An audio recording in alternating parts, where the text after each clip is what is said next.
air telah nestapa, kabar duka bersahutan tanpa jeda.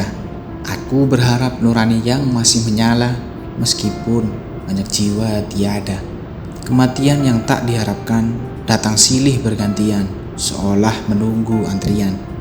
Banyak sekali kebijakan yang dibuat, sampai berkali-kali berubah nama. Namun sayangnya belum juga merubah suasana. Kegiatan dibatasi mencari sesuap nasi sulitnya setengah mati. Yah, begitulah ragam upaya yang dilakukan. Ekonomi juga tak kalah ikut tertindas, terutama bagi kelompok minoritas. Yang kaya teriak protokol kesehatan, yang miskin merasakan kelaparan. Selamat bagi para penguasa, cukup terdengarkah suara putus asa dari kami yang menolak kebijakan tak berkeadilan. Idealnya negara dapat memenuhi segala kebutuhan, tapi itu hanya kebijakan.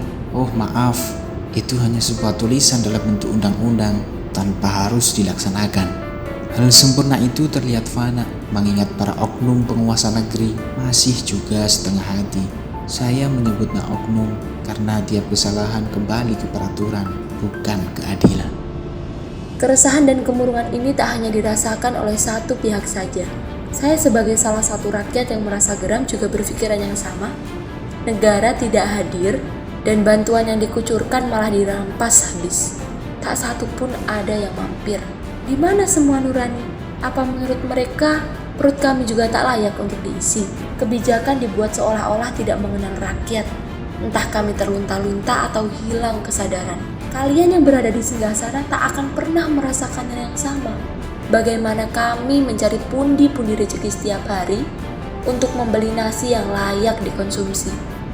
Mungkin saat ini suara kami terlalu kecil untuk sampai terdengar di telinga penguasa. Jauh berbeda memang saat akan berlangsung pesta demokrasi. Tak perlu kami berteriak-teriak. Mereka semua turun menghampiri kami dengan membawa sembako dan tentunya tak lupa mengobrol janji. Salam hormat pada para penguasa, pemangku kebijakan tertinggi yang sedang melakukan segala upaya. Sayang, hasilnya belum terasa hingga pesisir, atau mungkin memang dibuat untuk memuaskan suatu golongan saja. Angka kenaikan pandemi ini semakin meninggi, hingga rumah sakit tak sanggup menampung lagi. Beberapa dari kami harus berpasrah diri di dalam rumah dengan sesak di dada, lalu memburuk perlahan-lahan.